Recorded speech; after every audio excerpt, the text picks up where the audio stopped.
வணக்கங்க. நான் ஈரோட்டுக்கு பையமா பேசுகிறேன். நெஞ்சம் உண்டு நேர்மை உண்டு ஓடு ராஜா, நேரம் வரும் காத்திருக்கும் பாரு ராஜா. நெஞ்சம் உண்டு நேர்மை உண்டு ஓடு ராஜா, நேரம் வரும் காத்திருக்கும் பாரு ராஜா. அஞ்சி அஞ்சி வாழ்ந்தது போதும் ராஜா, அஞ்சி அஞ்சி வாழ்ந்தது போதும் ராஜா. நீ ஆற்று வெள்ளம் போல் எழுந்து ஓடு ராஜா. ஏய், நெஞ்சம் உண்டு நேர்மை உண்டு ஓடு ராஜா, நேரம் வரும் காத்திருக்கு பாரு ராஜா. இப்போங்க சில பேர் கால் பண்ணி குப்பாயமா பாட்டே பாடுறீங்க, இந்த சமையலுக்காக உண்டான ஏதாவது ஒரு குறிப்பு கொடுங்க அப்படின்னாங்க. அவங்களுக்காக ஒரு இந்த சிக்கனமாக செய்கிறது எப்படின்னு சொல்கிறேங்க. இப்போ ஒரு அரை கிலோ கழுவி சிக்கன் எடுத்துக்கிறீங்க. அரை கிலோவுக்கு ஒரு 100 கறி மசாலா இருந்தாலும் கறி மசாலா தான் போடணும். ஒரு 4 தக்காளி அரிஞ்சு வச்சுக்கோங்க. சின்ன வெங்காயம் நல்லா எவ்வளோ வெங்காயத்துக்கு நல்லா அதையும் நல்லா பிடிக்கும். அப்படியே முழு வெங்காயமே அப்படி நல்லா அந்த இதையெல்லாம் தொளிச்சிட்டு அதையுமே பக்குவமாக வச்சுக்கோங்க.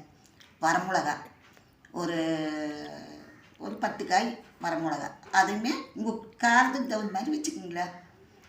எல்லாம் பக்கத்தில் எடுத்து வச்சுக்கோங்க. கறி நல்லா சுத்தமாக கழுவி கொண்டு வந்துடுங்க. அப்புறம் சட்டி வைங்க. எண்ணெய் உங்களுக்கு தேவைப்பட்டதை விட கொஞ்சம் அதிகமாக, ஏன்னா அந்த கறி வறுக்கிறதே அந்த எண்ணெயில் தான் நல்லா கொஞ்சம் வேகணும். அப்போ தான் டேஸ்ட்டாக இருக்கும். அந்த சட்டி அடுப்பில் வச்சு எண்ணெய் ஊற்றுறீங்க. எண்ணெய் ஊற்றுனது வெங்காயத்தை போடுறீங்க. நல்லா முழு வெங்காயமே போடுங்க. நல்லா எவ்வளோ வெங்காயமாக இருக்கணும். நல்லா வெங்காயம் நல்லா செவந்து வரணும். அப்புறம் என்ன பண்ணுறீங்க, தக்காளி போடுறீங்க. தக்காளி நல்லா வணக்கிட்டு ஒரு 2 தக்காளி போட்டால் போதுங்க. நல்லா பெரும்பழம் தான், ஒரு 2 பழம் அதையும் போட்டு வணக்கிட்டு நல்லா கருவேப்பிலை, இந்த வரமிளகா இதையும் போட்டு எல்லாம் நல்லா வணக்கி விடுங்க. வணக்கி விட்டது நல்லா மஞ்சத்தூள் கொஞ்சம், இந்த கறி மசாலா ஒரு 50 போட்டுக்குங்க. 50 கிராம் கட்டி எடுத்து வச்சுக்கோங்க. கறி நல்லா சுத்தமாக கழுவி போடுங்க. நல்லா வணக்கிவிட்ட பிற்பாடு நல்லா இந்த கறி மசாலா உடைச்சி அதில் கொட்டுங்க. கொட்டி நல்லா கிளறி விடுங்க. கிளறி விட்டு உப்பு தேவையானதை போட்டு மூடி வச்சுருங்க. மூடி நல்லா அடுப்பு நல்லா இதில் வச்சு நல்லா எறிவிடுங்க. அது நல்லா கொதித்து வரும் பாருங்க. அப்போ நல்லா எடுத்து கிளறி விடுங்க.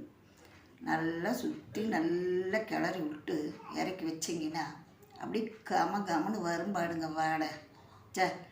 சாப்பாடு சூடாக வடித்து அப்படியே எடுத்து ஒரு கரண்டி வச்சு அப்படியே சாப்பிட்டிங்கன்னா ஒரு தட்டு சாப்பாடு சாப்பிட்லாங்க. நீங்கள் எந்த ஒரு டவுட்டாக இருந்தாலும் என்னை கேளுங்க. இதையே நீங்கள் நாளைக்கு செய்கிறீங்க. செஞ்சு சாப்பிட்டு எப்படி இருக்குதுன்னு மீண்டும் எனக்கு நீங்கள் அதை சொல்கிறீங்க. நெஞ்சம் உண்டு நேர்மை உண்டு ஓடு ராஜா, நேரம் வரும் காத்திருந்து பாரு ராஜா.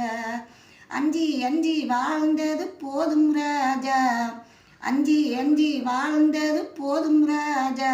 நீ ஆற்று வெள்ளம் போல் எழுந்து ஓடு ராஜா. ஏய், நெஞ்சம் உண்டு நேர்மை உண்டு ஓடு ராஜா, நேரம் வரும் காத்திருந்து பாரு ராஜா. இந்த பாட்டு பிடிச்சிருந்தாலும் சரி, லைக் பண்ணுங்கள், கமெண்ட் பண்ணுங்கள்.